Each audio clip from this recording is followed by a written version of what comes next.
Hello बच्चों, कैसे हैं सभी। बच्चा, आज हम इस नीट सीरीज़ का एक बहुत ही important topic by the name of electrochemistry start करने जा रहे हैं। ऑल दो इसका थोड़ा बेसिक पार्ट हम लोगों ने डिस्कस किया था रिडॉक्स रिएक्शन लास्ट वीडियो में। हमने उसमें समझ लिया था कि इलेक्ट्रोकेमिकल सीरीज़ क्या होता है, आरपी क्या होता है, ओपी क्या है, या ई नॉट ऑफ सेल क्या है, और उस इलेक्ट्रोकेमिकल सीरीज़ की एप्लीकेशंस क्या रहने वाली हैं। अगर थोड़ा बेसिक कॉन्सेप्ट वहाँ अटक रहा है तो एक बार पहले बेटा रिडॉक्स रेफर करेंगे, फिर शुरू करेंगे हम लोग इलेक्ट्रोकेमिस्ट्री के बारे में। आ जाओ, प्योरली इलेक्ट्रोकेमिस्ट्री के लिए हमारे पास फर्स्ट टॉपिक आता है बेटा जी, अंडर नर्स्ट इक्वेशन। अगर समझे नर्स्ट इक्वेशन को, नर्स्ट इक्वेशन के लिए बेटा हमें क्वेश्चन कहता है ईएमएफ निकालो सेल की, जिसके लिए मुझे रिएक्शन गिवन है, टेम्परेचर गिवन है बेटा 298 केल्विन। नीट का क्वेश्चन है। इसको अप्रोच करने से पहले बेटा समझते हैं कॉन्सेप्ट ऑफ नर्स्ट इक्वेशन कहता क्या है। देखो बेटा, एक होता है हमारे पास E not of cell, that is EMF of cell under standard condition.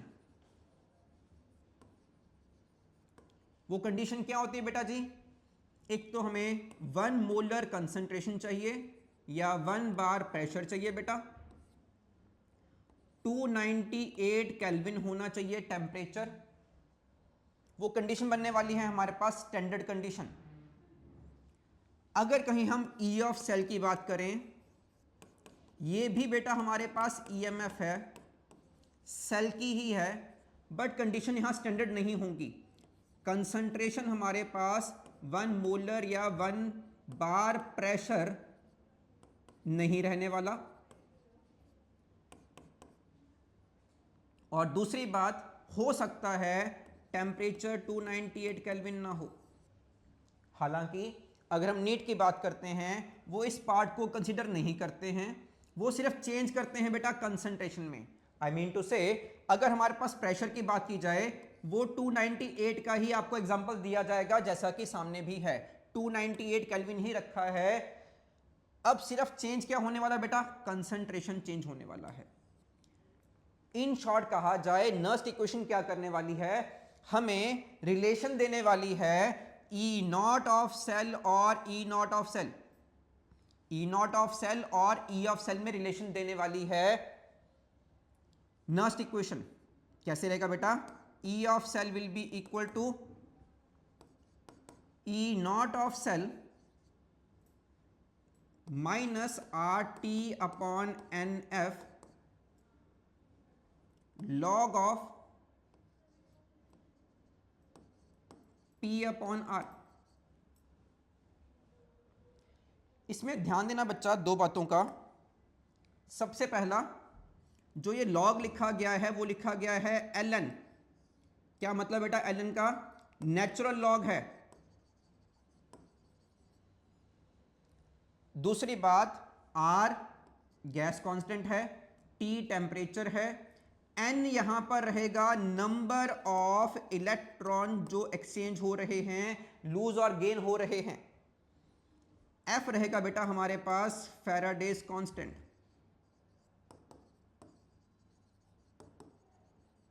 जिसकी वैल्यू हम अप्रॉक्सीमेटली 96500 कूलम लेके चलते हैं। 96498 होगा बेटा एग्जैक्ट वैल्यू हमारे पास, और अप्रॉक्सीमेटली रखते हैं उसको 96500 कूलम। इस नर्स्ट इक्वेशन को बेटा अगर हम लोग थोड़ा और आगे रिजॉल्व करते हैं, क्या सीखा, E of cell will be equal to E not of cell, जो हमारे पास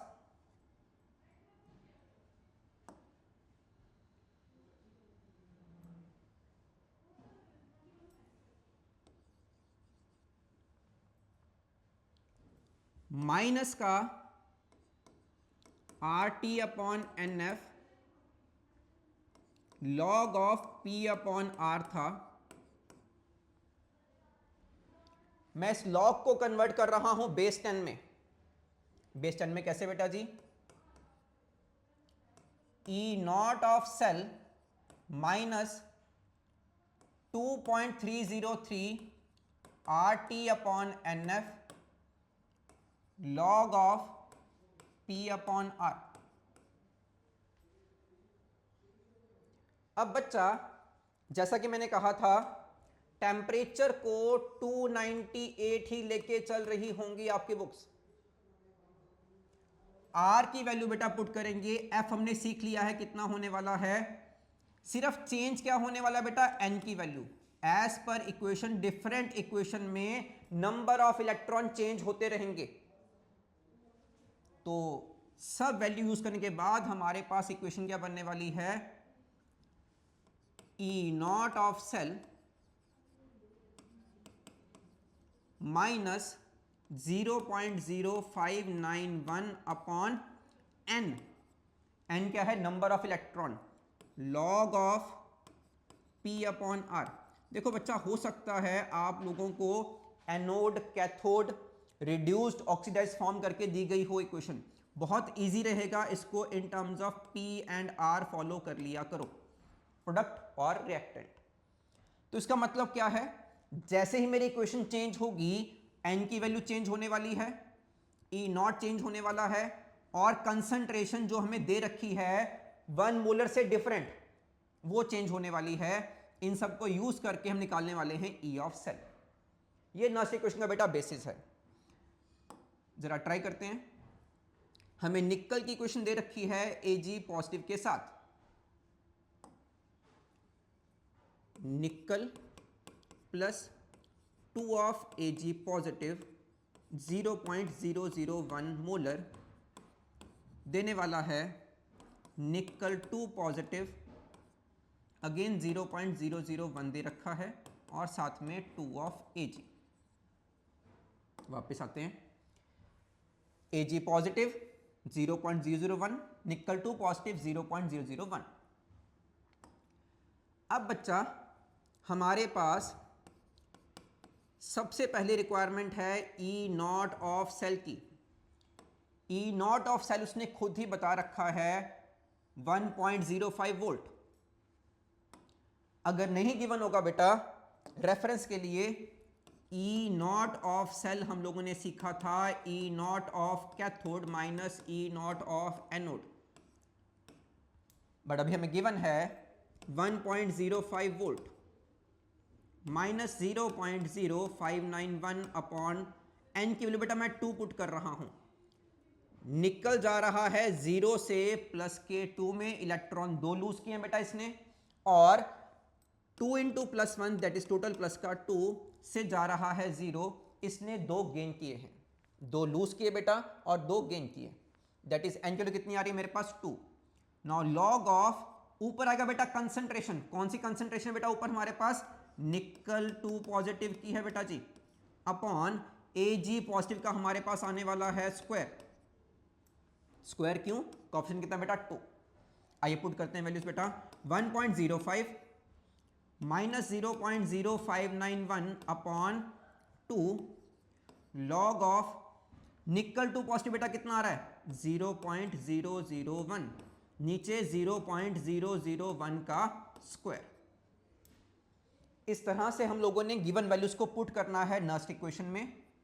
आगे सॉल्व करते हैं बेटा इसको, 1.05 as such 0.0591 upon 2 log of 0.001 upon 0.001 into 0.001, that is बचेगा क्या बेटा मेरे पास, ये वाला पार्ट तो बेटा हमने कर दिया है कैंसिल, इसके 3 जीरो गए बेटा ऊपर, तो 1.05 माइनस 0.0591 अपॉन 2 लॉग ऑफ 1000 बाकी बचा बेटा।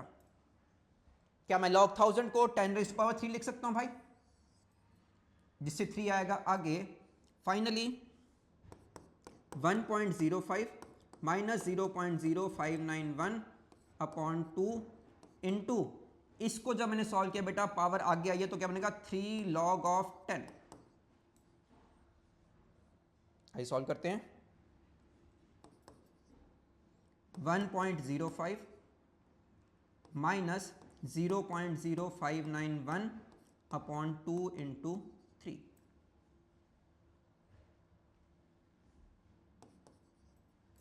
सॉल्व करने पर हमारे पास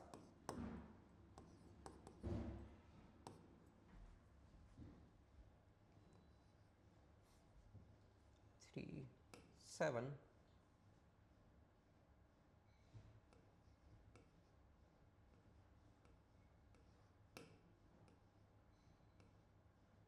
अपॉन में आ जाएगा 2। इसका बेटा फर्दर सॉल्यूशन, बेटा फर्दर सॉल्व करने पर हमारे पास आंसर कितना आ रहा है 0.96 आने वाला है। तो बेटा जी 0.9615 हमारा आंसर रह जाएगा।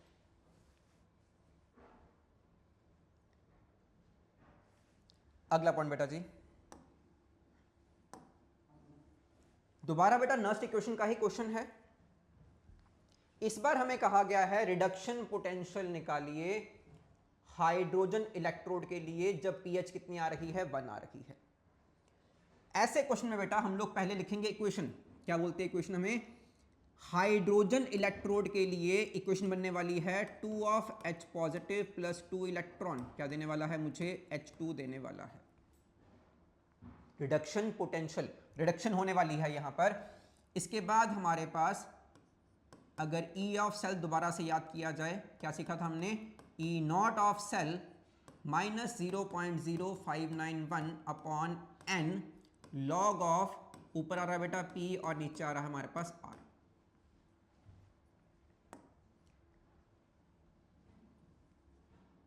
E ऑफ सेल बेटा E नॉट की वैल्यू अगर पुट करूं SHE के लिए, स्टैंडर्ड हाइड्रोजन इलेक्ट्रोड के लिए, हाइड्रोजन के लिए बेटा हमारे पास 0.00 वोल्ट रहने वाली है, माइनस 0.0591 अपॉन 2 करने जा रहा हूं बेटा मैं। इलेक्ट्रॉन 2 आ रहे हैं। अगला बेटा लॉग ऑफ, प्रोडक्ट क्या आ रहा है बच्चा? H2 आ रहा है, जिसका प्रेशर हमारे पास कंसीडर किया जाएगा। और नीचे रखेंगे बेटा reactant that is H positive का क्या आएगा हमारे पास? स्क्वायर।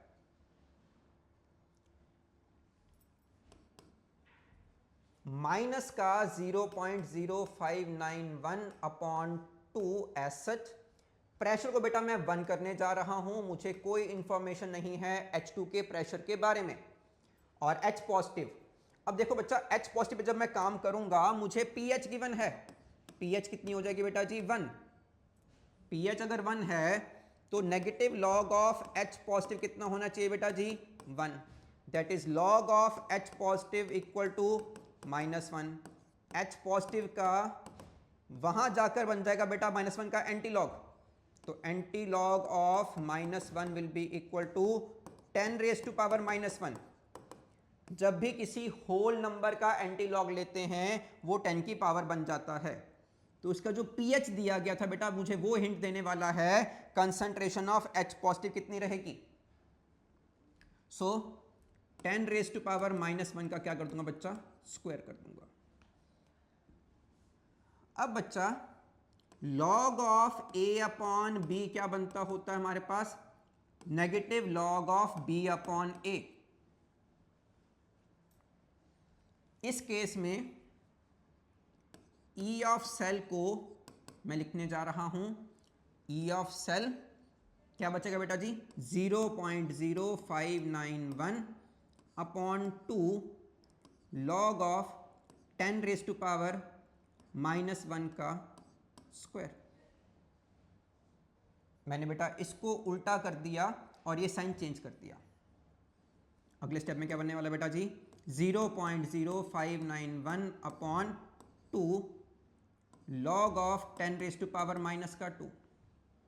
-2 बेटा आगे आएगा, 0.0591 upon 2 -2 log 10।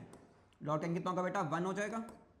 That is minus का 0.0591 हमारा आंसर रहेगा 2 से कैंसिल करने के बाद। ये तो बच्चा डिटेल में अगर मैं जा रहा हूं, वैल्यूज पुट कर रहा हूं, आंसर निकाल रहा हूं तो मेथड फॉलो होने वाला है। ज़रा शुरुआत से दोबारा बात करते हैं। हम लोग कुछ यहाँ पर थे, क्या था बेटा, E of cell is equal to 0.00 minus 0.0591 upon 2 log of, मैं प्रेशर बेटा 1 पुट कर रहा हूँ और H पॉजिटिव का हमारे पास क्या हो जाएगा, स्क्वायर हो जाएगा,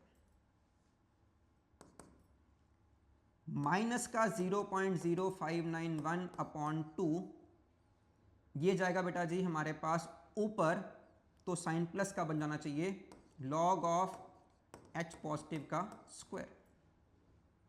ये 2 बेटा आगे आ जाएगा 0.0591 upon 2 into 2 log of H positive. अब बच्चा जब ये 2 कैंसिल हो जाएगा, फाइनली मेरे पास 0.0591 साथ में क्या बचा है, लॉग ऑफ H पॉजिटिव। मैं निकाल रहा हूं शॉर्टकट में फॉर्मूला क्या हो सकता है। अब बच्चा पीएच क्या सीखा आप लोगों ने, negative log of H positive. PH हमारे पास क्या आया था बच्चा, negative log of H positive, and log of H positive क्या बन जाएगा मेरे पास, नेगेटिव ऑफ पीएच बन जाएगा। इस लॉग ऑफ H पॉजिटिव को मैं क्या पुट कर सकता हूं, negative of pH, that is 0.0591 into negative log of, sorry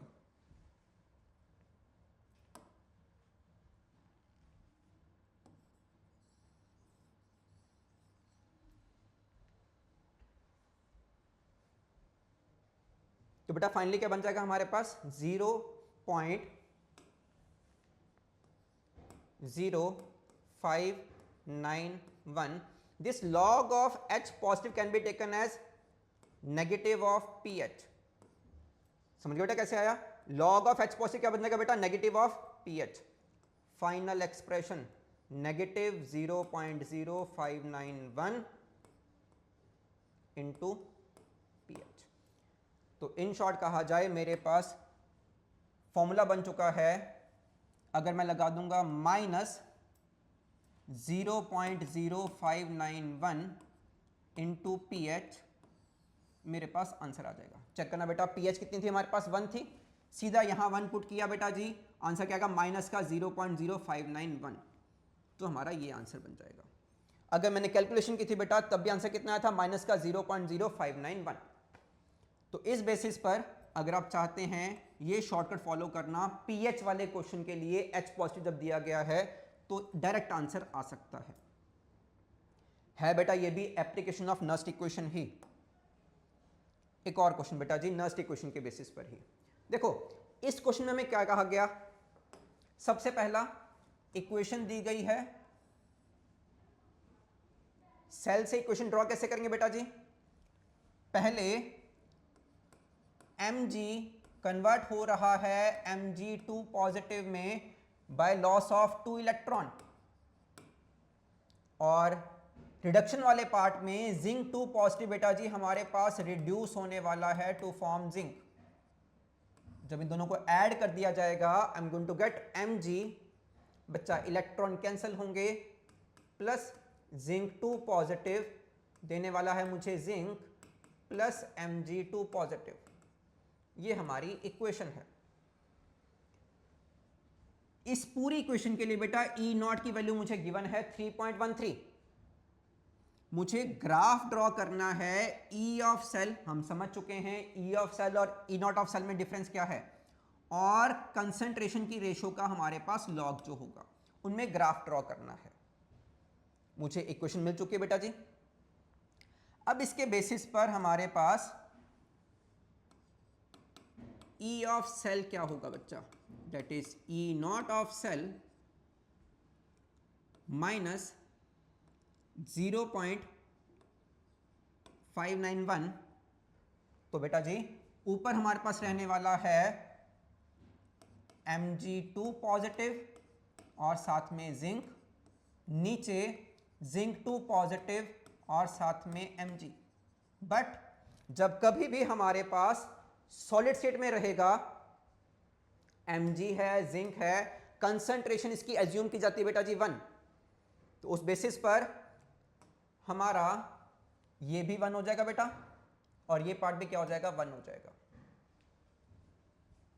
तो ई नॉट ऑफ सेल माइनस इस पूरे को बेटा अगर हम रिजॉल्व कर देते हैं तो हमने क्या सीखा था 0.0591 अपॉन में कितना आएगा 2 लॉग ऑफ ऊपर क्या आने वाला बेटा जी Mg2 पॉजिटिव नीचे आने वाला है Zn2 पॉजिटिव। मैंने चेंजेस क्या किए बेटा जी इसको पुट किया हम लोगों ने 0.0591 जैसे पहले सॉल्व किया था और इन दोनों को पुट कर दिया है एज 1। तो ये हमारे पास ई ऑफ सेल की इक्वेशन आ चुकी है। अब बच्चा उसने हमसे पूछा है ई ऑफ सेल का ग्राफ ड्रॉ करो log of Mg2 positive upon Zn2 positive का। तो मेरे पास इक्वेशन के हिसाब से ये पूरा एक्स एक्सिस पर जा रहा है बेटा जी एंड ई ऑफ सेल कहां जा रहा है वाई एक्सिस पर। मैं ग्राफ की इक्वेशन बेटा याद करता हूं तो y is equal to M X plus C आती होती थी। वाई एक्सिस पर क्या रखा है बच्चा हमने एक्स एक्सिस पर क्या रखा है स्लोप क्या है और इंटरसेप्ट क्या है। आइए जरा कंपेयर करते हैं अपनी ग्राफ की इक्वेशन से। क्या बोला हमने y is equal to M X plus C. क्या है बेटा वाई एक्सिस पर ई ऑफ सेल। ये पूरा पार्ट कहां रहेगा बेटा हमारा ऑन एक्स एक्सिस। ये पूरा अलोंग विद नेगेटिव पार्ट हमारा क्या बन चुका है बेटा जी स्लोप। स्लोप हमारा कैसा आ रहा है नेगेटिव। और अगर सी इंटरसेप्ट की बात की जाए तो क्या रहा है ई नॉट ऑफ सेल। अब मैं दो बातें समझ चुका हूं। क्योंकि मेरा इंटरसेप्ट आ रहा है E not of the cell तो ग्राफ शुरू नहीं होने वाला है ओरिजिन से। ग्राफ ओरिजिन से स्टार्ट तो नहीं होगा। क्या लिखा बेटा हम लोगों ने यहां पर ई ऑफ सेल रहेगा बच्चा और लॉग ऑफ ऊपर आएगा बच्चा हमारे पास Mg2 पॉजिटिव और नीचे आएगा Zn2 पॉजिटिव। ये इंटरसेप्ट हमारे पास कितना रहा बेटा E not of the cell. ये पूरा पार्ट हमारे पास क्या रहेगा बच्चा ई नॉट ऑफ द सेल। अब स्लोप हमारे पास नेगेटिव आ रहा है। स्लोप नेगेटिव क्या रिप्रेजेंट करता है बेटा जी ग्राफ जाएगा हमारे पास डाउनवर्ड। बिल्कुल सिंपल लैंग्वेज में अगर स्लोप पॉजिटिव होता हमारा अपवर्ड जा रहा होता ग्राफ अभी कहां जाएगा ये डाउनवर्ड। जिसका मतलब यहां पर हमारा स्लोप क्या रहने वाला है बच्चा माइनस का 0.0591 अपॉन 2। अगर ऐसा कुछ ना दिया गया होता और ऑप्शन क्या हो सकता है हमने पुट किया था 0.0591 किसको पुट किया था बेटा जी 2.303 RT upon 2F। Y 2F बेटा जी क्योंकि n की वैल्यू कितनी आ रही है 2 साथ में साइन कौन सा होगा बेटा यहां पर हमारे पास नेगेटिव। तो ये हमारा स्लोप है नेगेटिव स्लोप और इंटरसेप्ट आ रहा है E not of the cell. आइए जरा ट्राई करते हैं ऑप्शन के बेसिस पर। ये कब ग्राफ पॉसिबल होता है बेटा जब ये पूरा इंटरसेप्ट हाँ वो तो ई नॉट ऑफ द सेल ही आ रहा है बट अगर हमारा स्लोप पॉजिटिव होता बच्चा तो ऐसा कुछ ग्राफ बनता हो नजर आता। अभी हमारा स्लोप कैसा आ रहा है बेटा जी नेगेटिव आ रहा है।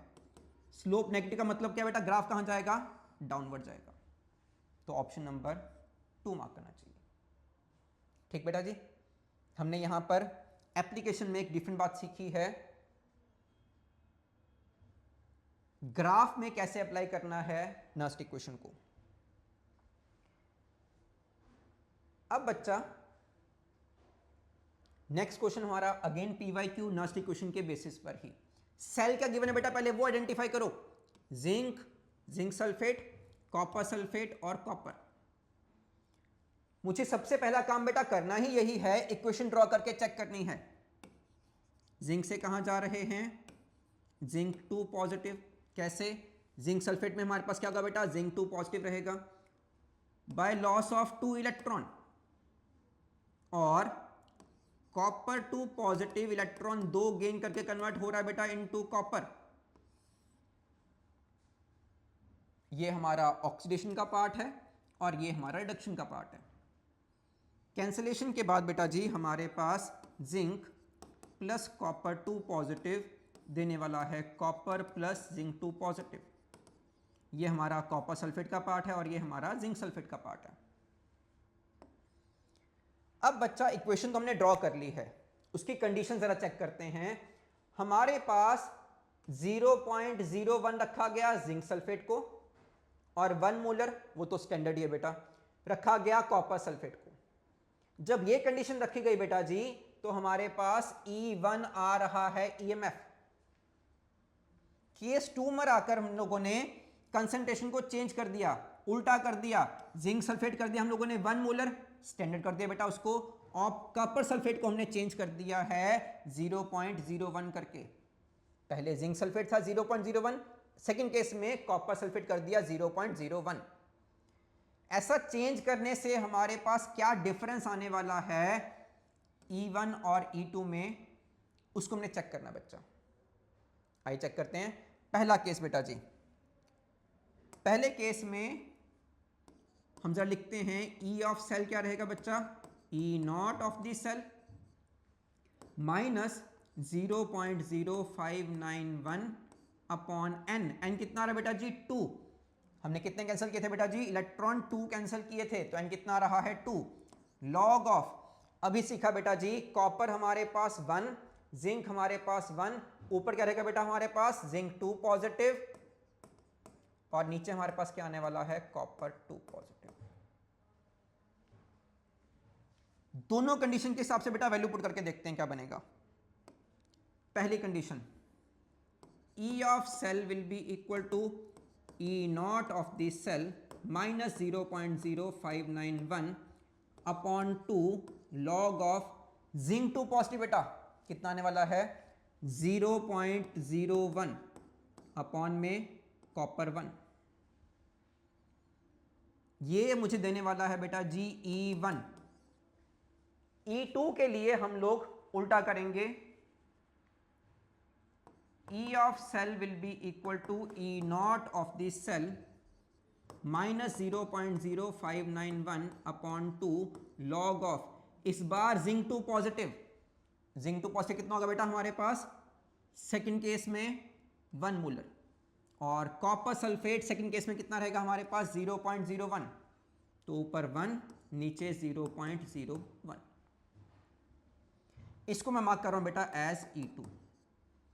देखो एक रास्ता तो ये है कि मैं पूरा इसको सॉल्व कर लूं, और जरा पहले वो ट्राई करते हैं। अगर हम इसको सॉल्व करते हैं, अभी हमारे पास E1 चेक करना बेटा क्या आया था, E not of the cell 0.01 upon 1, E not of the cell minus 0.0591 upon 2 log of, क्या कहा था बेटा जी हमने, ऊपर 0.01 नीचे 1, 0.01 अपॉन 1। सेकेंड केस में जब हमारे पास E2 आया था बेटा जी, वहां हमने कहा था E not of the cell minus 0.0591 upon 2, सब कुछ सेम रहा था, सिर्फ कंसंट्रेशन को उल्टा किया बेटा जी हम लोगों ने। ऊपर आएगा लॉग, नीचे आएगा 0.01। E not of the cell minus 0.0591 upon 2 log of 10 raise to power minus 2, minus 2 बेटा आगे आएगा, क्या बन जाएगा E not of the cell minus 2 0.0591 upon 2 log of 10।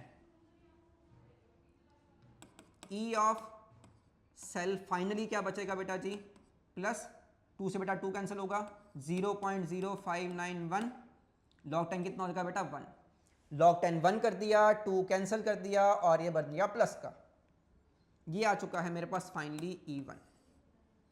जब यहां ट्राई करते हैं बेटा जी, तो E2 कैसा रहने वाला है, E not of the cell as such minus 0.0591 upon 2 log of, ये जाएगा ऊपर बन जाएगा हमारे पास 100, that is E not of the cell minus 0.0591 upon 2 log 100 को बेटा मैं log 10 का स्क्वायर लिख सकता हूं, जहां से 2 आगे आएगा, और इस 2 को क्या कर देगा बेटा कैंसल। चेक करना, E not of the cell minus 0.0591 upon 2 log of 10, log 10 कितना था बेटा हमारे पास 1, that means finally E not of the cell minus 0.0591। ये आ चुका है बेटा मेरे पास E2। तो बच्चा यहां पर E1 को चेक करते हैं, तो E0 में मैंने ये वैल्यू ऐड की है तो मिल रहा है। अगर E2 को चेक करते हैं तो E0 में मैंने ये वैल्यू माइनस की है, E0 में से कुछ वैल्यू माइनस की है, दैट मीन्स वैल्यू फाइनल जो आने वाली है वो E0 से कम आने वाली है। बट इस केस में E0 में कुछ एक्स्ट्रा ऐड किया है, वैल्यू E1 की बड़ी आएगी E0 से। तो बेटा E1 की वैल्यू बड़ी होगी एज कंपेयर टू E2। तीनों को अरेंज करना बेटा, E1 सबसे बड़ा होगा क्योंकि कुछ मैंने ऐड किया है E0 में, तो E0 ऑफ सेल से क्या होगा बेटा, ये हमारे पास बड़ा ही होगा। और फाइनली अगर E2 को कंपेयर करते हैं तो E0 में से कुछ मैंने माइनस किया है, दैट इज फाइनल क्या आएगा मेरे पास E2। ये पूछा नहीं गया, पूछा गया था E1 और E2 में रिलेशन क्या आने वाला है, तो हमारा आंसर आ रहा है E1 की वैल्यू बड़ी होगी एज कंपेयर टू E2। तो बच्चा आंसर क्या रहेगा हमारे पास थर्ड।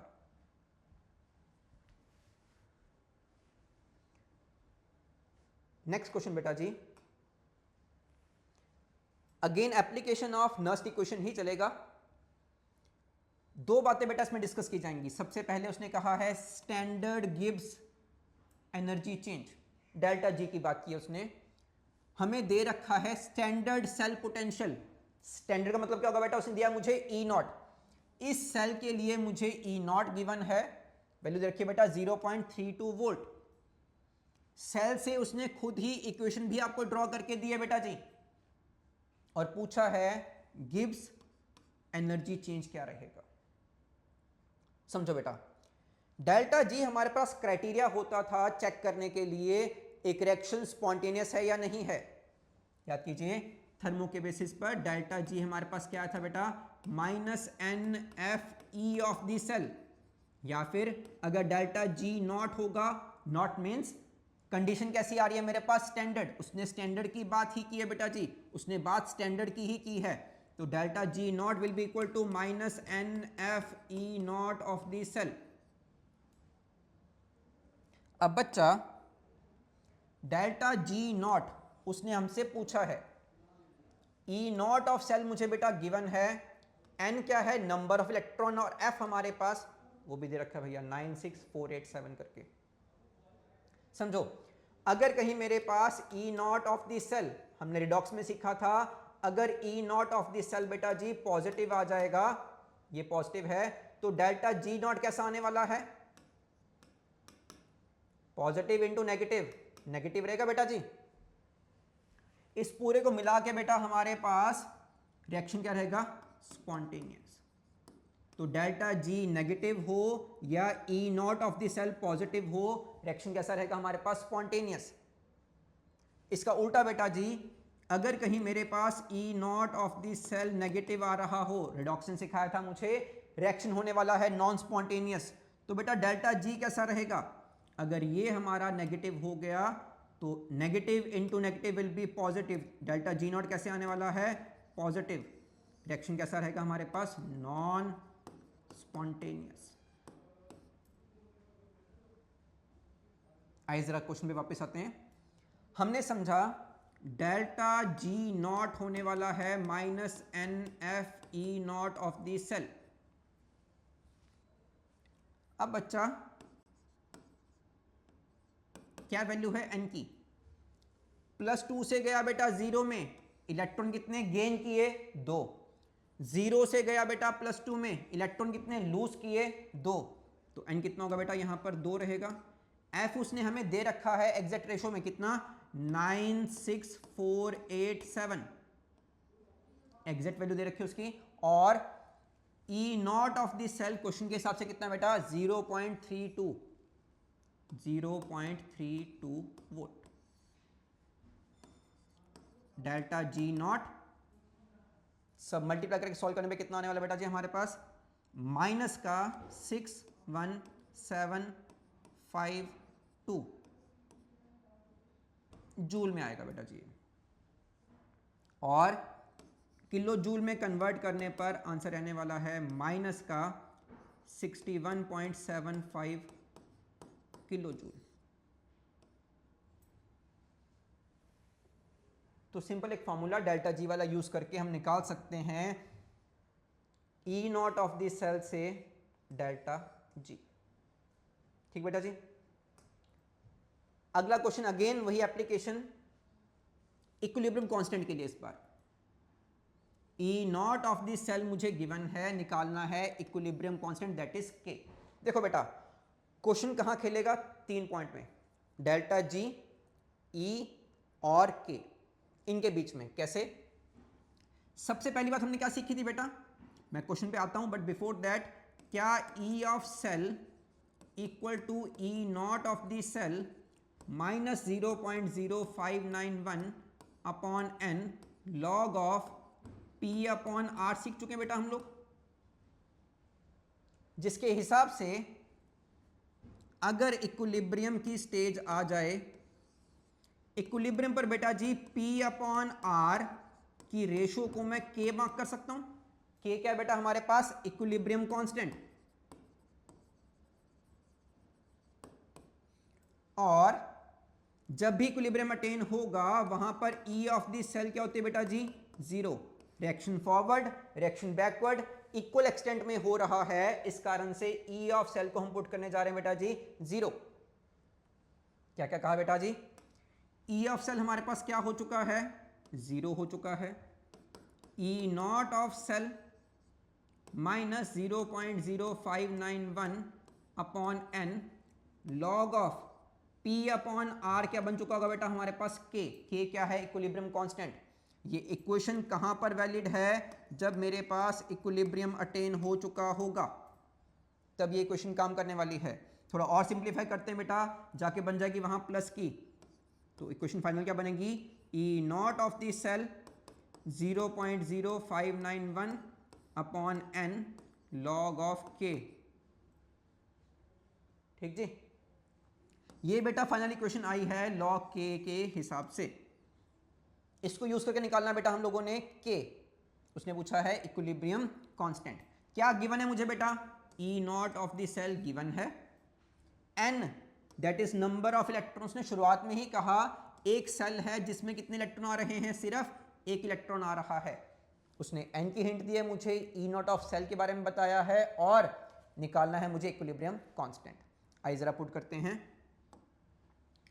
हमने कहा E not of the cell will be equal to 0.0591 upon n log of k।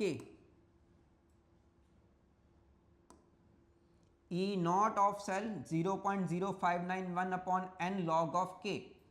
तो बच्चा n कितना आया था हमारे पास, 1। E naught of cell कितना आने वाला था हमारे पास, 0.59। E naught of cell 0.59 0.0591 upon 1 log of के। जी बेटा ये नीचे आएगा 0.59 अपॉन 0.059 लेके चल रहा हूं। क्यों बच्चा, उसने खुद कहा था 0.059 तक रखो। Will be equal to log of K. Solve करते हैं बेटा इसको। 1000 जाएगा ऊपर, 100 आएगा नीचे, क्या बनेगा 59। नीचे आ चुका है 100 और 59 ऊपर जा चुका है मेरे पास 1000।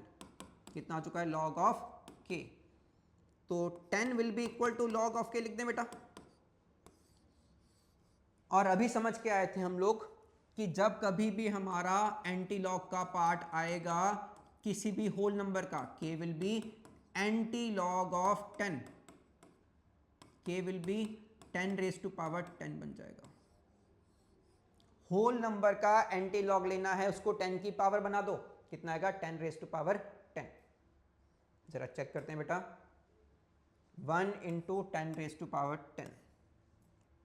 इन क्वेश्चन में अप्लाई करने से पहले हमने क्या सीखा बेटा, एक डेल्टा जी नॉट माइनस का N F E not of this cell, या फिर delta G is equal to minus N F E of the cell. दूसरी बात, हमारे पास E not of the cell, मैंने कहा था 3 बातें आएंगी बच्चा। 3 बातों में एक तो ई आ रहा है, एक डेल्टा जी आ रहा है और के आ रहा है। E not of the cell 0.0591 upon n log of k। 0.0591 बेटा कब आती होती थी?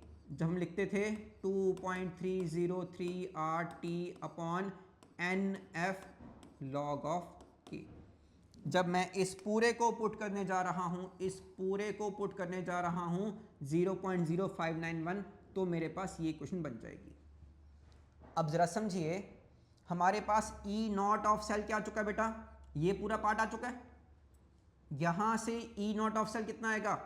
चेक करना, E नॉट ऑफ सेल रहने वाला है माइनस का delta G nought upon NF। इस इक्वेशन से E नॉट की वैल्यू डेल्टा G की टर्म में आ चुकी है।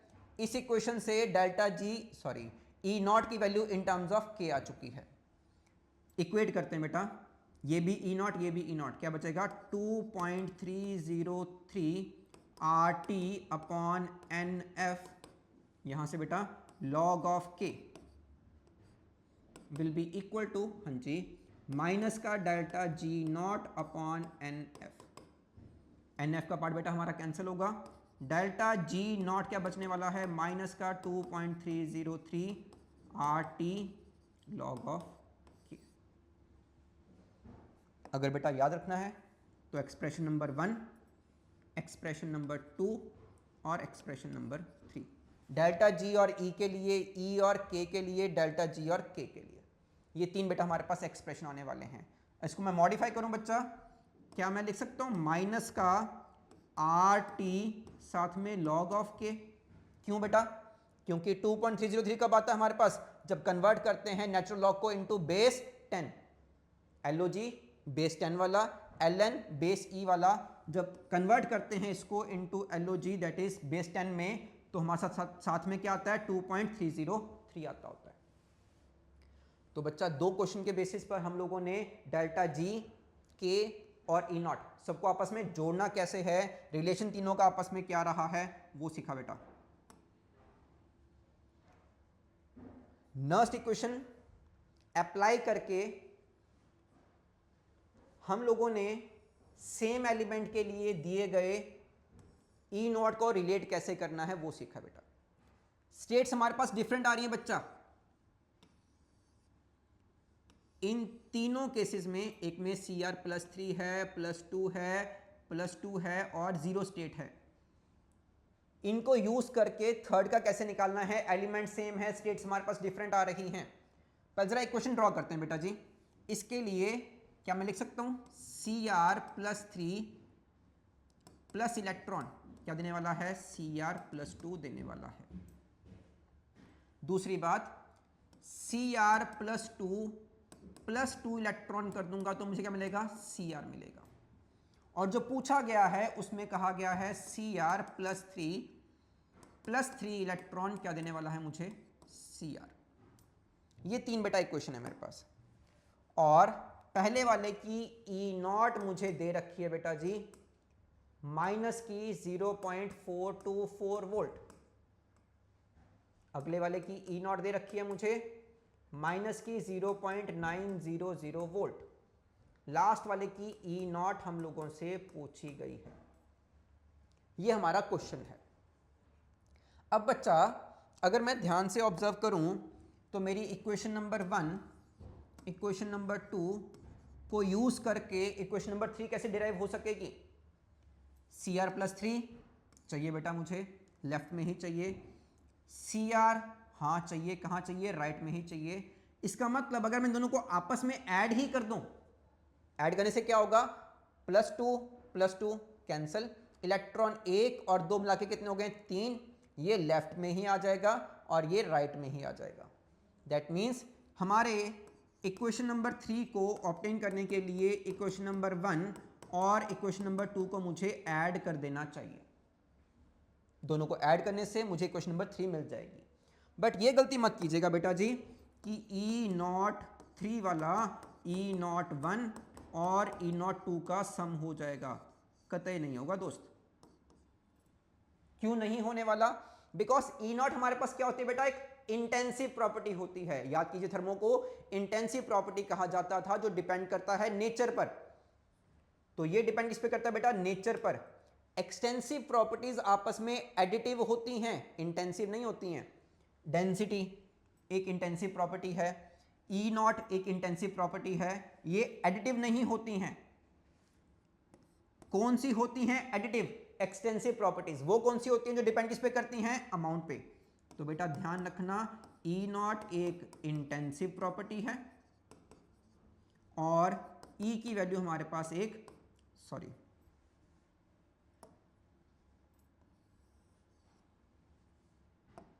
डेल्टा जी की वैल्यू हमारे पास क्या है, एक एक्सटेंसिव प्रॉपर्टी है।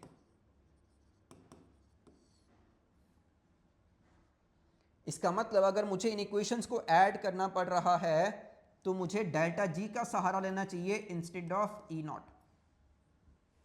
जब भी ऐसा क्वेश्चन आएगा, एफई वाला एग्जांपल देते हैं बेटा, निकल वाला एग्जांपल देते हैं, क्रोमियम का एग्जांपल दे रखा है, कॉपर का एग्जांपल देते हैं, इन एग्जांपल्स को क्रैक करना है on the basis of delta G and not E not. आइए जरा ट्राई करते हैं। हमने क्या बोला, इक्वेशन नंबर 3 मिल सकती है इक्वेशन नंबर 1 और 2 को ऐड करके। इसको तो बेटा मैं क्रॉस ही कर दूं कि ये तो मैं नहीं करने वाला हूं।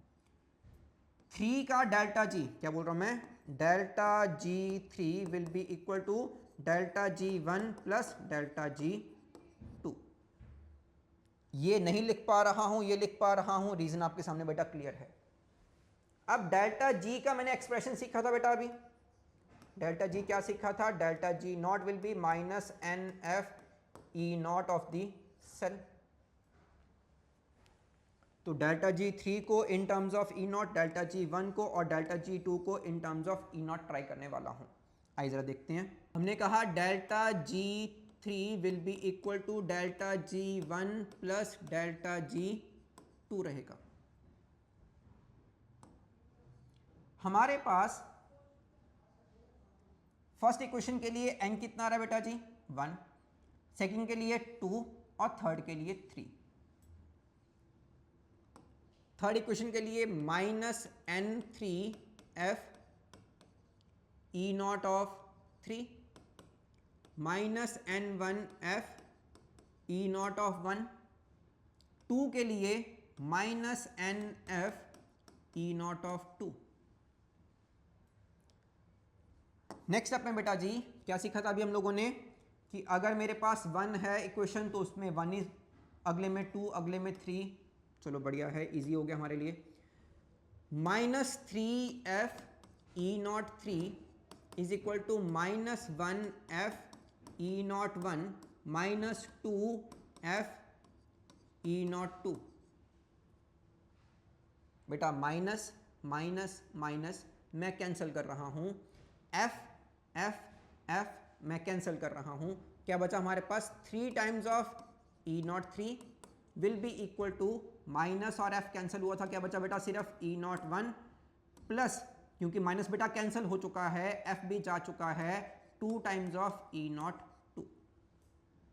ये रिलेशन आ रहा है एक्चुअल डेल्टा जी के कॉन्सेप्ट के बेसिस पर, किस किस में, जो ई नॉट की वैल्यूज मुझे दे रखी हैं, ई नॉट 1 ई नॉट 2 निकालने क्या मुझे ई नॉट 3।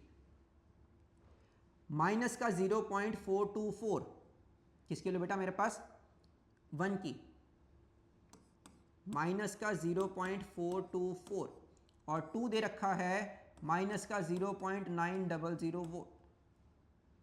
जरा पुट करते हैं बेटा, माइनस 0.424 माइनस का 0.900, ये रहेगा 3 टाइम्स ऑफ ई नॉट।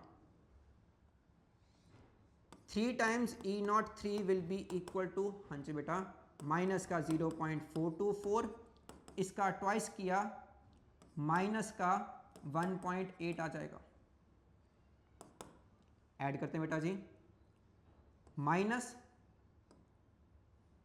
242.2, ये हमारे पास 3 टाइम्स ऑफ ई नॉट 3 आ चुका है।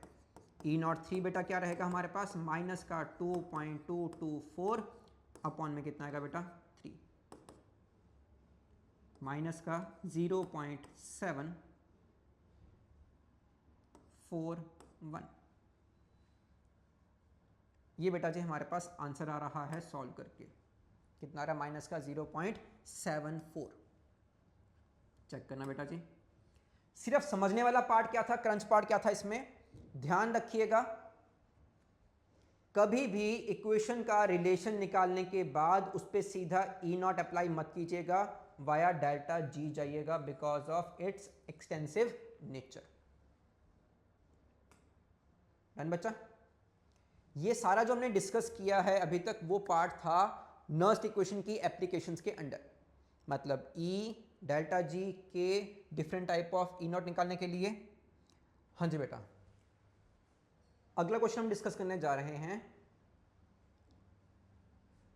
इस केस में बेटा सेल जो दे रखा है दैट इज डेनियल सेल, उसकी इक्वेशन क्या बनने वाली है बेटा, जिंक कन्वर्ट हो रहा है जिंक 2 पॉजिटिव में by loss of 2 electron. Reduction वाले पार्ट में बेटा कॉपर 2 पॉजिटिव कन्वर्ट हो रहा है इनटू कॉपर। अब बच्चा इलेक्ट्रॉन की कैंसिलेशन के बाद जिंक प्लस कॉपर 2 पॉजिटिव दे रहा है मुझे कॉपर प्लस जिंक 2 पॉजिटिव, ये बन चुकी है फाइनल इक्वेशन। इस इक्वेशन में जिंक की होने वाली है ऑक्सीडेशन और कॉपर की होने वाली है रिडक्शन, जिसका मतलब है जिंक काम करने वाला है हमारे पास यहां पर एज एनोड और कैथोड का काम करने वाला है हमारा कॉपर। अगर मैं इसके लिए ई नॉट ऑफ सेल निकालता हूं बेटा तो वो क्या रहेगा, E not of cathode minus E not of anode. हमने ये फॉर्मूला अप्लाई किया था इन केस ऑफ आरपी, मतलब दोनों का मुझे चाहिए होगा आरपी रिडक्शन पोटेंशियल। कैथोड है हमारा कॉपर और जिंक काम कर रहा है एज एनोड। तो बच्चा यहां से हमारे पास कैथोड के लिए 0.34 माइनस का 0.76 एनोड के लिए 1.10 वोल्ट आ जाएगा, जो कि हमारे ई नॉट की वैल्यू बन चुकी है। ई नॉट ऑफ सेल जो ईएमएफ प्रोड्यूस होने वाला है सेल का वो कितना आने वाला बेटा, 1.10 वोल्ट। अब उसने कंडीशन क्या लगाई है बेटा हमारे लिए, कहता है अगर हमारे पास 1.1 वोल्ट है इसका पोटेंशियल, हम बाहर से अलग से लगा रहे हैं पोटेंशियल जो कि 1.1 से कम वाला केस भी है और 1.1 वोल्ट से ज्यादा वाला केस भी है, दोनों केसेस हैं। एक मेरे पास एक्सटर्नल पोटेंशियल लगाया जा रहा है केस 1 में बेटा 1.10 वोल्ट, इससे क्या है कम है। अब देखो एक्सटर्नल वाला जो लगाया जा रहा पोटेंशियल है वो काम कैसे करेगा, अगर बेटा 1.10 वोल्ट से कम लगाया जाएगा, ये बाहर वाला पोटेंशियल उल्टी डायरेक्शन में काम कर रहा है, 1.10 से कम है। मेरा सेल जिसके हिसाब से जिंक काम कर रहा है एज एनोड और कॉपर काम कर रहा है एज कैथोड, इलेक्ट्रॉन का फ्लो होना चाहिए from zinc to copper. Zinc से कॉपर जाएंगे हमारे पास इलेक्ट्रॉन, यहां प्रोसेस होने वाली है ऑक्सीडेशन और यहां होने वाली थी रिडक्शन। इसने प्रोड्यूस किया 1.10 वोल्ट का पोटेंशियल, जो मैं बाहर से लगाने वाला हूं वो 1.10 से कम है, दैट इज एक्सटर्नल वाला पोटेंशियल जो है वो सेल के पोटेंशियल से कम है। ये ऑपरेट कर रहा है उल्टी डायरेक्शन में, जिंक से कॉपर 1.10 है बेटा, जो मैं उल्टा लगा रहा हूं 1.10 से क्या है कम है। दैट मीन्स अभी भी जो डोमिनेटिंग होगा, जो ऑपरेटिव होगा वो हमारा सेल का पोटेंशियल ही होगा बिकॉज ऑफ हायर वैल्यू। इस कारण से अगर बाहर का पोटेंशियल 1.10 वोल्ट से कम हुआ तो सेल वैसे ही काम करता रहेगा जैसे वो कर रहा था, दैट इज जिंक की होने वाली है ऑक्सीडेशन, कॉपर की होने वाली है रिडक्शन। इलेक्ट्रॉन का फ्लो कहां होगा, from zinc to copper. But अगर कहीं मेरे पास बाहर वाला पोटेंशियल ई एक्सटर्नल ज्यादा अप्लाई कर दिया जाए 1.10 वोल्ट से, इस बार जो बाहर से लगाया जा रहा है, ऑपोजिट डायरेक्शन में लगाया जा रहा है, वो हमारे पास 1.10 वोल्ट से क्या रहा है, ज्यादा आ रहा है। इलेक्ट्रॉन कहां फ्लो कर रहे हैं, zinc to copper according to 1.10। जो उल्टा लगा रहा हूं मैं वो 1.10 से ज्यादा है, इस कारण से डोमिनेट करेगा हमारे पास एक्सटर्नल वाला।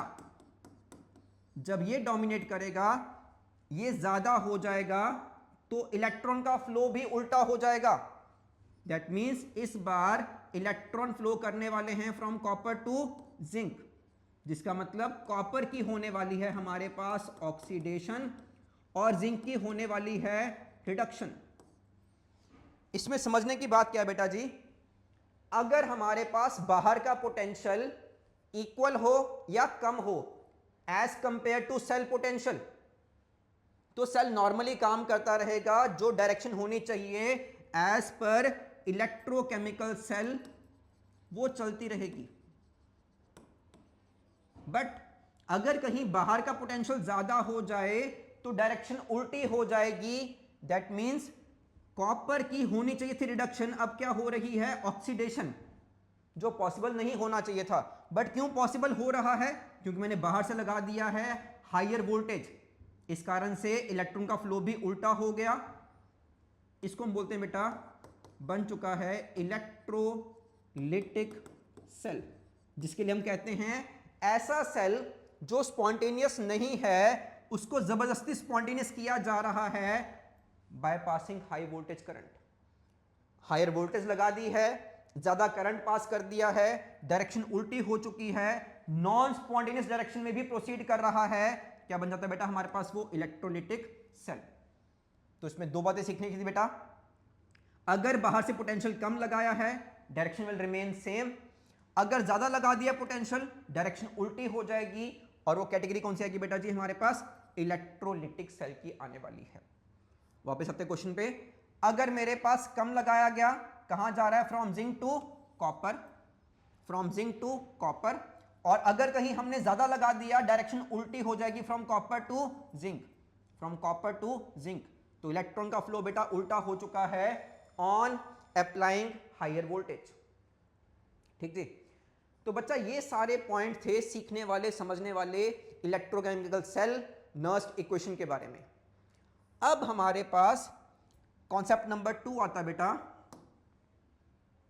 जिसमें हम सीखते हैं रेजिस्टेंस क्या है, कंडक्टेंस क्या है, कंडक्टिविटी क्या है, रेजिस्टिविटी क्या है। तो इसके बेसिस बेटा पहला क्वेश्चन क्या कहता है हमें, कंडक्टिविटी एक सेंटीमोलर, सेंटीमोलर क्या होता है बेटा, 10⁻⁻² मोलर सॉल्यूशन है, KCl का है, उसकी मुझे वैल्यू दे रखी है कंडक्टिविटी की, रेजिस्टेंस भी दे रखी है सेल की, मुझे कितनी दे रखी है बेटा जी, 60 ओम। तो मुझे रेजिस्टेंस दे रखी है और कंडक्टिविटी की वैल्यू दे रखी है, पूछा है हमसे सेल कांस्टेंट निकालो।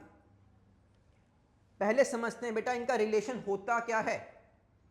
हम जानते हैं R = ρL/A आता है बेटा। R क्या है, रेजिस्टेंस, रो क्या है, रेजिस्टिविटी, L लेंथ और A area of cross section. अगर बेटा मैं इसको रिवर्स करता हूं तो 1/R will be equal to 1/ρ A/L रहेगा। 1/R can be taken as C। C क्या है बच्चा हमारे पास, कंडक्टेंस रहेगी। व्हाट अबाउट 1/ρ, 1/रेजिस्टिविटी विल बिकम कापा। कापा क्या आएगा बेटा हमारे पास, कंडक्टिविटी। बचा हमारे पास A/L, that is into A/L, या फिर ऐसा कहा जाए कापा यही रह जाएगा जी, C ऊपर जाएगा बेटा हमारे पास L और नीचे आएगा हमारे पास A। Kappa = CL/A। अब बच्चा अगर मेरे पास ये एक सेल है, फिल कर रहा हूं पहले HCl, कंडक्टेंस चेक कर रहा हूं, फिर इसको निकाल दिया, फिल कर दिया NaCl, कंडक्टेंस चेक कर रहा हूं, हर बार उस सेल की लेंथ और एरिया हमारे पास क्या रहेगा, सेम। इस कारण से इस L/A की जो रेशो आती है इसको बोलते हैं बेटा हम लोग cell constant, which will remain same for a given cell. Kappa हमारे पास क्या था बेटा, कंडक्टिविटी आया था, और C हमारे पास क्या आया था बेटा, कंडक्टेंस आया था।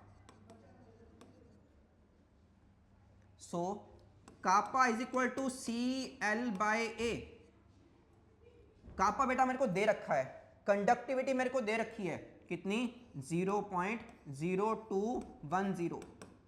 कंडक्टेंस के बारे में मुझे इंफॉर्मेशन नहीं है, बट मैंने अभी समझा था 1/R क्या कर सकता है हमारे पास, काम एज कंडक्टेंस। तो उसने मुझे क्या दे रखी है, रेजिस्टेंस। मैं C को पुट कर रहा हूं 1/R L/A। मेरा टारगेट क्या है बेटा, cell constant, that is L/A। तो 0.0210 1/R।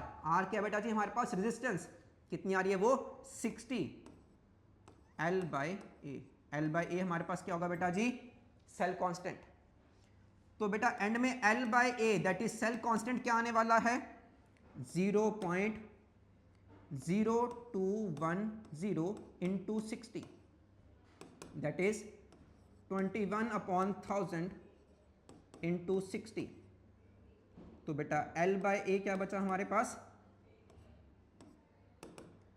126/100, फाइनली 1.26।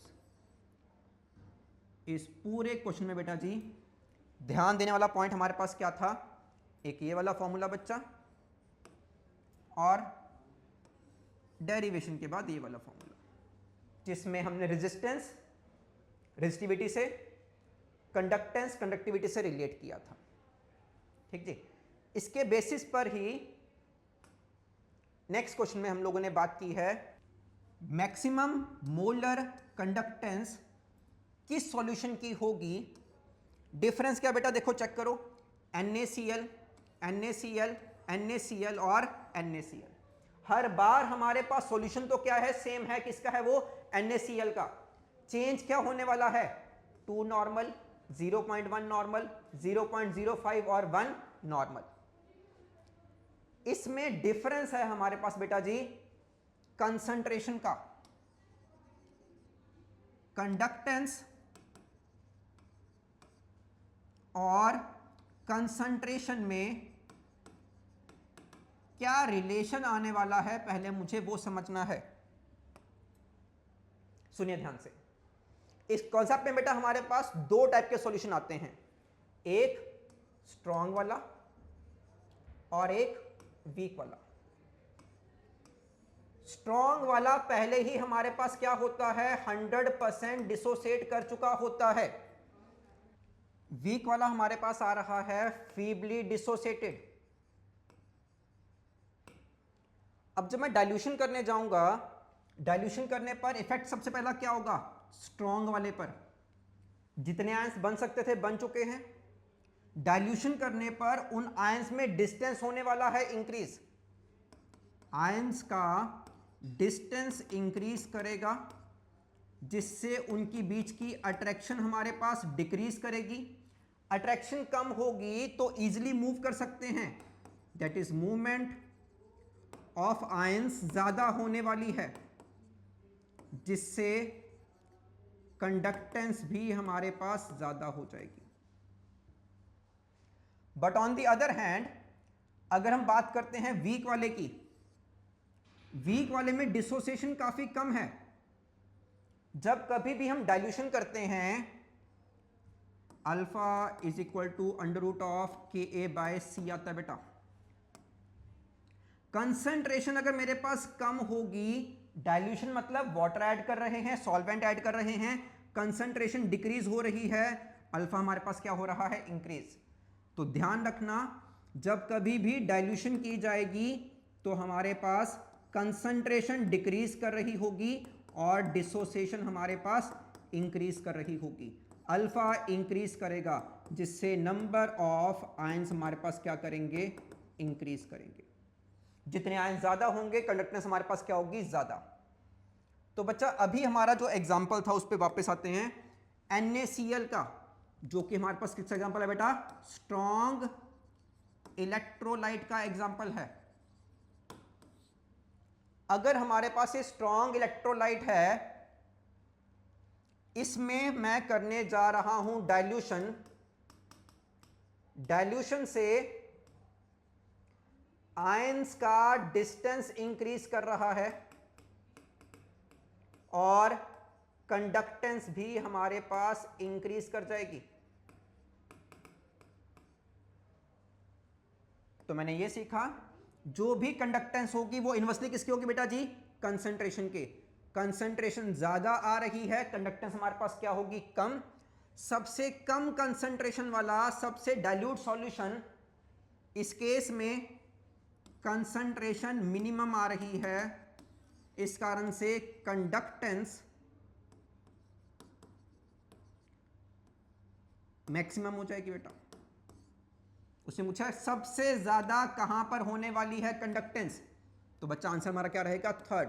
मिनिमम पूछा गया होता तो आंसर रहता बेटा हमारे पास फर्स्ट। अरेंज करना होता सबसे ज्यादा थर्ड में, उससे कम सेकंड में, उससे कम फर्स्ट में, सबसे कम बेटा जी लास्ट वाला, दैट इज 3, 2, 4 एंड में 1। तो बच्चा इसका बेसिक कॉन्सेप्ट था कि जब भी आप कंसंट्रेशन को डिक्रीज करने वाले हैं, कंडक्टेंस हमारे पास होने वाली है इंक्रीज। अब बच्चा हम यहां पर बात करने वाले हैं इनफाइनाइट डाइल्यूशन की। वाटर ऐड कर दिया, वॉल्यूम बहुत ज्यादा कर दी है, इनफाइनाइट डाइल्यूशन कर दी है, कंपाउंड दे रखा है मुझे एल्यूमिनियम का सल्फेट। दो चीजें आती हैं बेटा, एक आती है molar conductance at infinite lambda M not, और दूसरी आती है हमारे पास इक्विवेलेंट वाली लैम्डा नॉट ई क्यू। अब पहले समझते हैं कि सपोज हमारे पास NaCl ही होता, सिंपल एग्जांपल से स्टार्ट कर रहे हैं। NaCl के लिए मुझे लैम्डा एम नॉट चाहिए, lambda M nought for NaCl can be written as क्या बेटा जी, लैम्डा एम नॉट किसका, Na पॉजिटिव का, एंड लैम्डा एम नॉट किसका बेटा, Cl नेगेटिव का। अगर लैम्डा एम नॉट MgCl2 का कहा जाएगा बेटा तो क्या रहेगा, लैम्डा एम नॉट किसका, Mg2 पॉजिटिव, एंड क्लोरीन कितने आ रहे हैं बेटा, दो लैम्डा एम नॉट किसका, Cl नेगेटिव का। कैटायन की कंडक्टेंस अनायन की कंडक्टेंस ऐड करनी है और कोफिशिएंट को बेटा ध्यान में रखना है। अपने क्वेश्चन पे आते हैं बेटा, क्या कहा हम लोगों ने, लैम्डा एम नॉट किसका, एल्यूमिनियम सल्फेट का बेटा जी, will be equal to lambda M not किसका बेटा, Al3 पॉजिटिव का, एल्यूमिनियम का, कितने बेटा जी, 2, plus sulphate ion lambda M not किसका, सल्फेट का,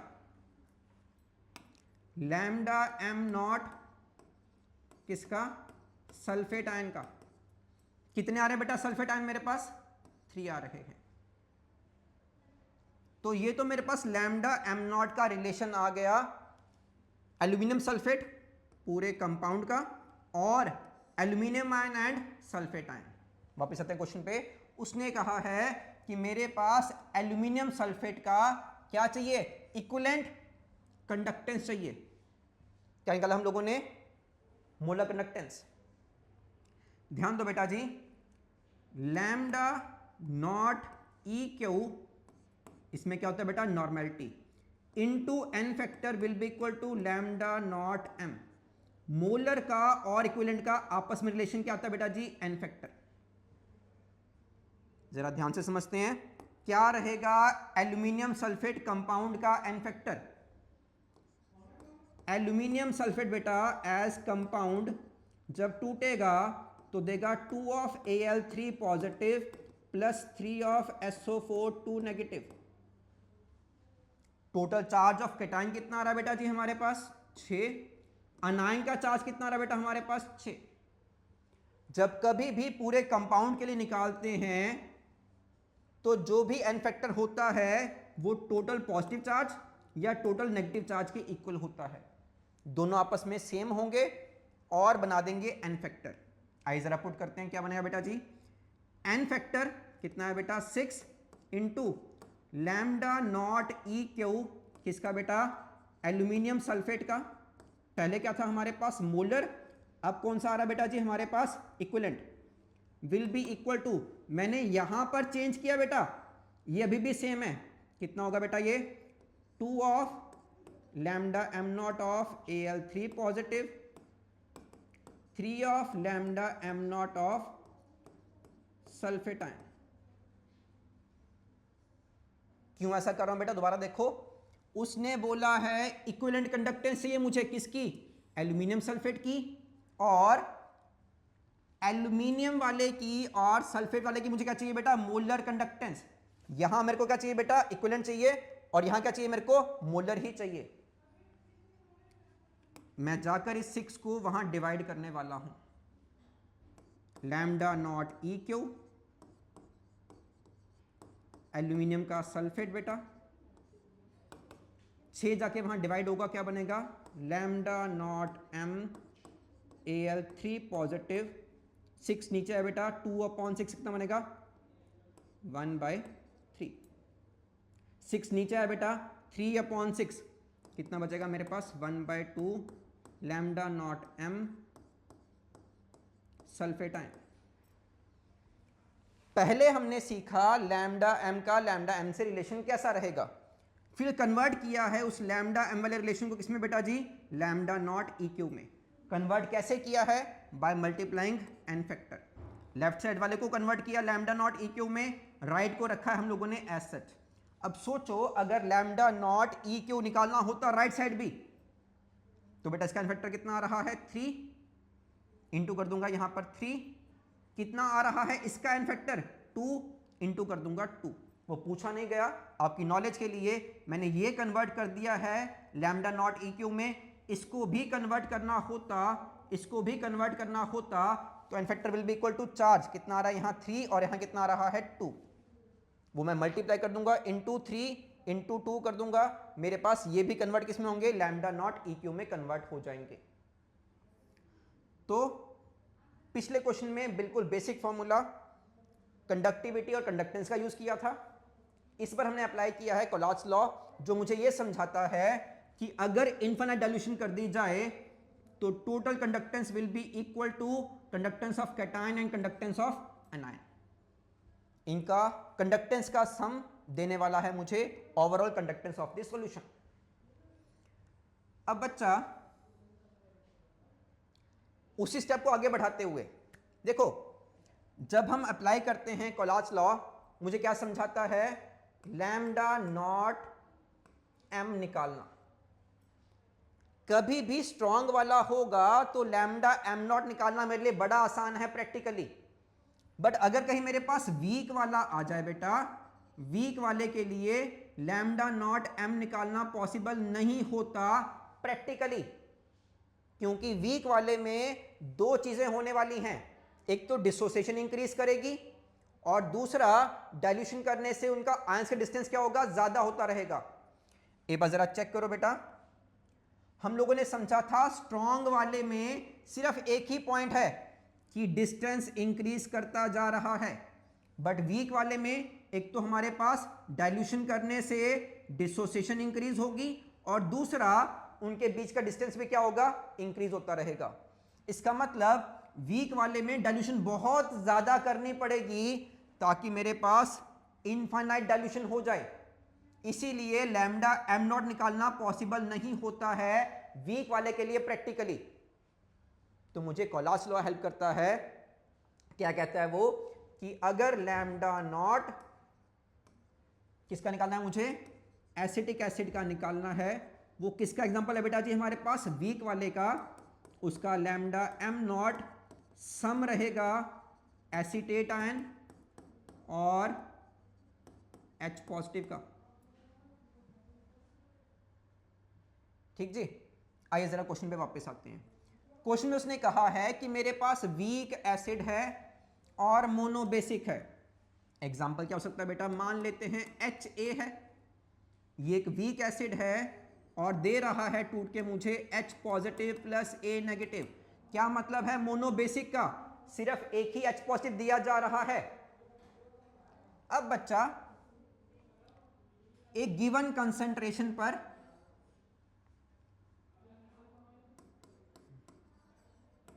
इनफाइनाइट डाइल्यूशन मैंने कहा, मतलब वॉल्यूम मेरे पास क्या हो जाएगा, इनफाइनाइट। कंसंट्रेशन क्या होता है, number of moles upon volume. Volume क्या हो चुका है, इनफाइनाइट। कंसंट्रेशन क्या आएगा मेरे पास, जीरो। तो जो भी आप लैम्डा एम नॉट निकालने की कोशिश कर रहे हैं वो कहां पर आ रहा है, एट इनफाइनाइट डाइल्यूशन, जहां पर वॉल्यूम मेरे पास क्या हो चुकी है, इनफाइनाइट, कंसंट्रेशन क्या हो चुकी है, जीरो। इस कंडीशन पे मेरे पास 100% डिसोसिएशन भी हो चुकी होगी और फ्रीली मूव भी कर रहा होगा। बट अभी कंसंट्रेशन जीरो नहीं हुई है। ये जो 90 हमें वैल्यू दे रखी है वो इस कंसंट्रेशन पे दे रखी है। एट इनफाइनाइट कितनी वैल्यू होने वाली है मेरे पास, कैटायन और एनायन को ऐड कर दो। अभी सीखा था बेटा, क्या सीखा था, लैम्डा नॉट एम किसका, पूरे एच ए का, will be equal to lambda M not किसका, cation, and lambda M not किसका बेटा, अनायन का। कितना दे रखा मुझे कैटायन का बेटा जी, 349.6। अनायन का कितना रखा मुझे, 50.4। दैट मीन्स अगर मैं चाहता हूं पूरे HA का निकल आए तो मुझे इनको आपस में ऐड कर देना चाहिए, जो कि आंसर कितना दे रहा है मुझे, 400 दे रहा है। बट एक बात समझने वाली क्या है, जो ये लैम्डा एम नॉट है ये कब होने वाला है, एट इनफाइनाइट डाइल्यूशन। पूरा टूट गया, 100% टूट गया, फ्रीली मूव कर रहा है तो कितना होगा, 400 आएगा लैम्डा एम नॉट। बट इस कंसंट्रेशन पर जो हमारे जीरो वाले से क्या आ रही है, काफी ज्यादा आ रही है, इस कंसंट्रेशन पर हमारे पास कंप्लीट डिसोसिएशन नहीं हुई होगी। जितनी कंसंट्रेशन हायर होगी उतनी डिसोसिएशन क्या होगी, कम होगी। याद करना बेटा जी, क्या सीखा था हम लोगों ने, कि जब कभी भी हमारे पास कंसंट्रेशन हायर होगी डिसोसिएशन क्या होगी, कम होगी। अब यहां कंसंट्रेशन क्या आ रही है, जीरो से ज्यादा, तो डिसोसिएशन हमारे पास क्या होने वाली है, कम होने वाली है। अब बच्चा डिसोसिएशन निकालते कैसे हैं, अल्फा निकालते कैसे हैं, लैम्डा एम सी, किसी भी गिवन कंसंट्रेशन पर लैम्डा एम की वैल्यू कितनी है, upon lambda M nought, that means molar conductance at infinite dilution. कितना रहा बेटा, lambda M C at a given concentration, मेरे पास लैम्डा एम की वैल्यू कितनी आ रही है, 90 आ रही है, upon lambda M nought. Lambda M nought पूरा सम करके कितना है बेटा हमारे पास, 400। ये तब है जब गिवन कंसंट्रेशन है, उस टाइम पर ये 100% डिसोसिएशन नहीं कर रहा है। यहां उसने 100% डिसोसिएशन भी कर ली है और इंडिपेंडेंटली मूव भी कर रहा है। हाँ जी बेटा, कितना आएगा, 9/40। ये हमारे पास क्या आ चुका है, अल्फा आ चुका है। जब हम इसको डिवाइड करते हैं तो आंसर कितना रहेगा, 0.225 रह जाएगा। तो अल्फा हम निकालने की कोशिश कर रहे हैं एट अ गिवन कंसंट्रेशन, जहां मुझे पता है कि गिवन कंपाउंड 100% डिसोसिएट नहीं कर रहा होगा बिकॉज ऑफ हायर कंसंट्रेशन। मैं उसके बाद कंसंट्रेशन को और डिक्रीज करता जाऊंगा, डाइल्यूशन करता जाऊंगा, डिसोसिएशन हमारे पास इंक्रीज करती जाएगी और at the end lambda M naught आ जाएगा। थ्योरेटिकली आएगा बेटा जी, वो वीक वाले के लिए लैम्डा एम नॉट प्रैक्टिकली निकालना पॉसिबल नहीं हुआ था। अभी समझा बेटा हम लोगों ने। हमने पहले सीखा इलेक्ट्रोकेमिकल सीरीज के बारे में, उसकी एप्लीकेशन के बारे में, नर्स्ट इक्वेशन के बारे में, उसकी एप्लीकेशन कैसे कैसे की, और फिर सीखा हम लोगों ने एज पर NCERT first part conductance, conductivity, resistance, resistivity और कोलाच लॉ के बारे में।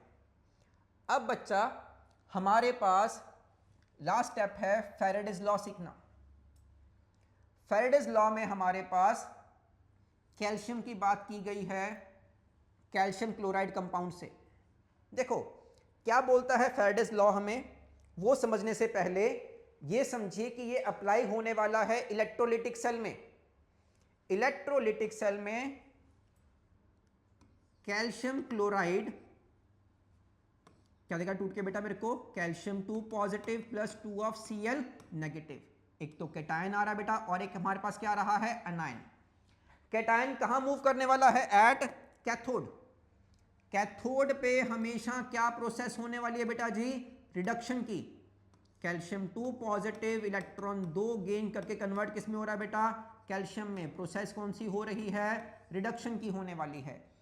एनोड पे प्रोसेस कौन सी होगी बेटा हमारे पास, ऑक्सीडेशन। Cl नेगेटिव भैया देंगे मुझे Cl plus electron after oxidation, और Cl का एटम अकेला स्टेबल नहीं होता, वो दूसरे से कंबाइन कर जाएगा, देगा मुझे Cl2।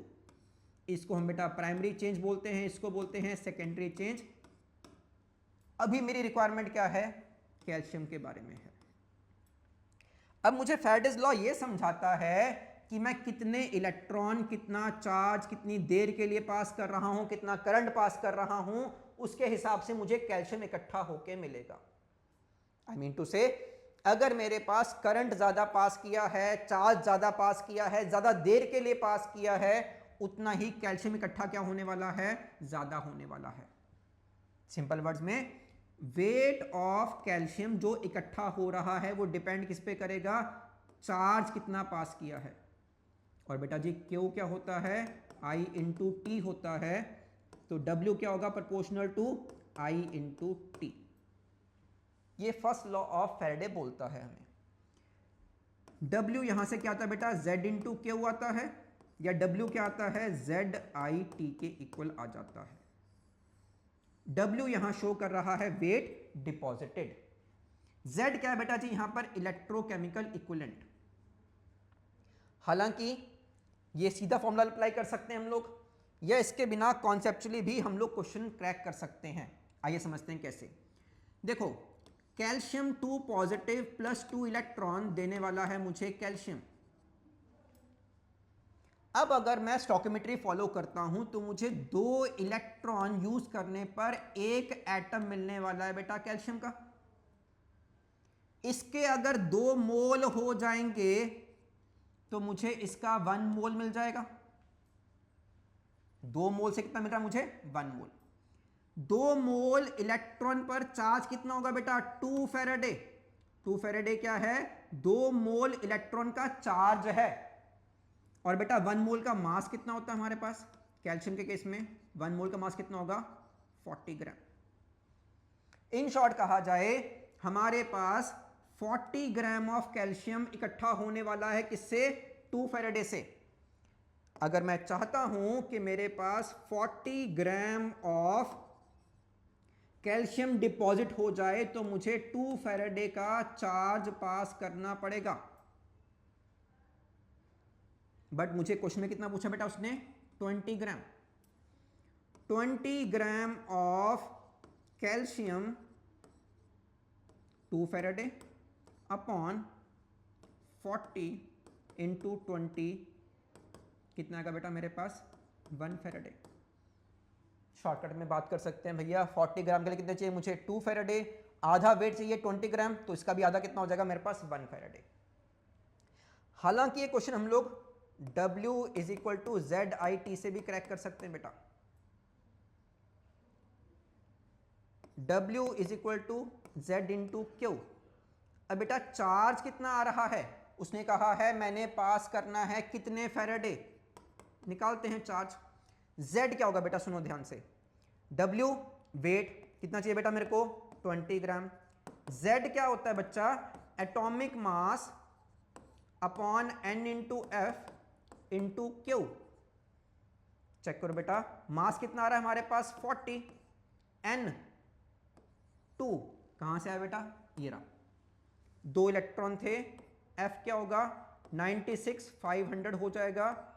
चार्ज मुझे पता नहीं है अभी, ये कितना हो जाएगा, 20 ग्राम हो जाएगा।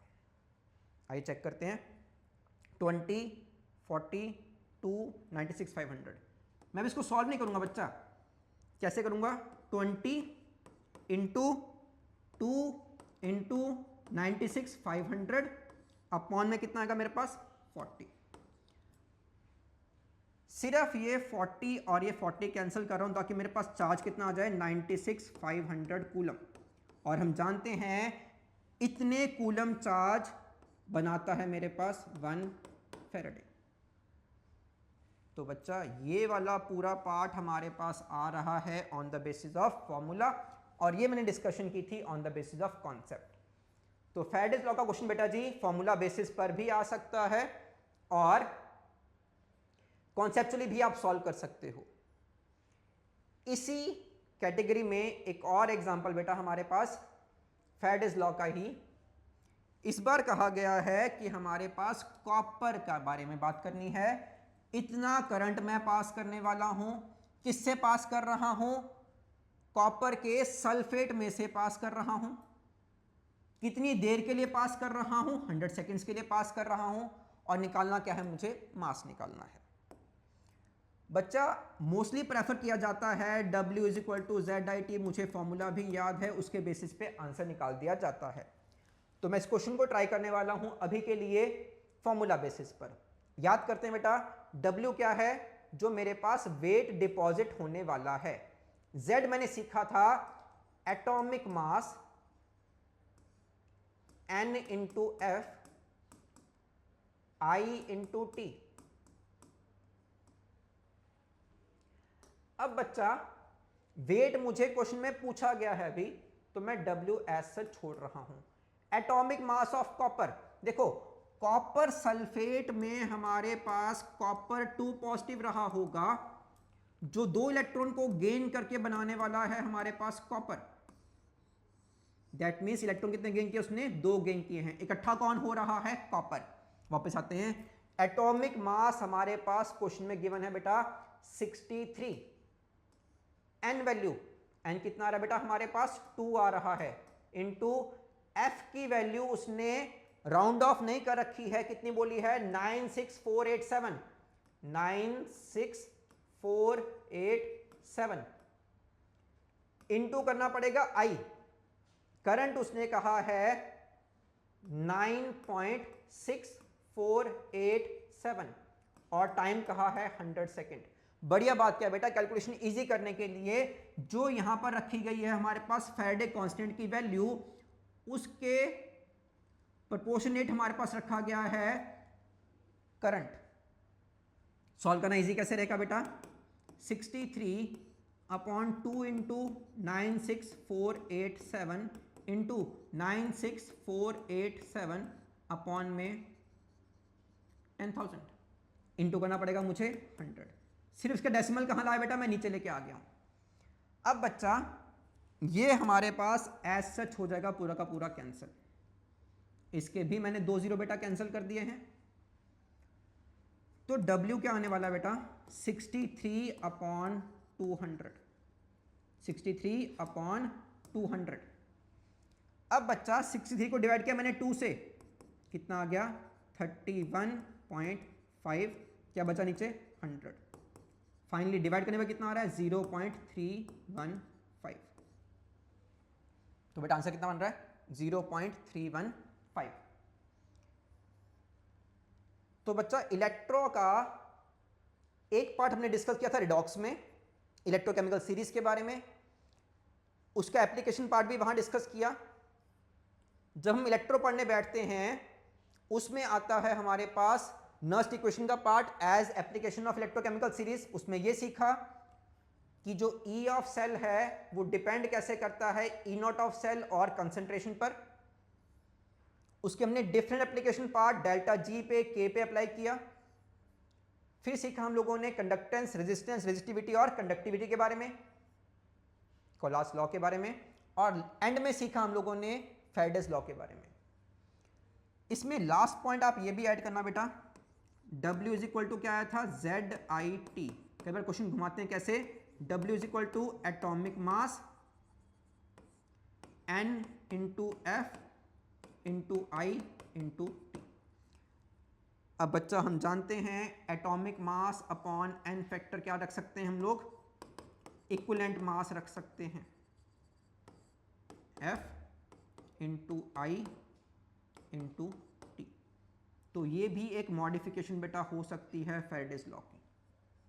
ठीक बच्चा, तो विद दिस हमारा इलेक्ट्रो का numerical part, application of concept बेटा जी फॉर्मूलाज के बेसिस पर सब कंप्लीट होता है। अभी के लिए बेटा जी इतना रखेंगे। होप इलेक्ट्रो क्लियर हुआ होगा, रिडॉक्स के साथ क्लियर हुआ होगा बच्चा। मिलते हैं नेक्स्ट वीडियो में। बेस्ट ऑफ लक बेटा फॉर नीट एग्जाम। आज के लिए इतना बच्चा।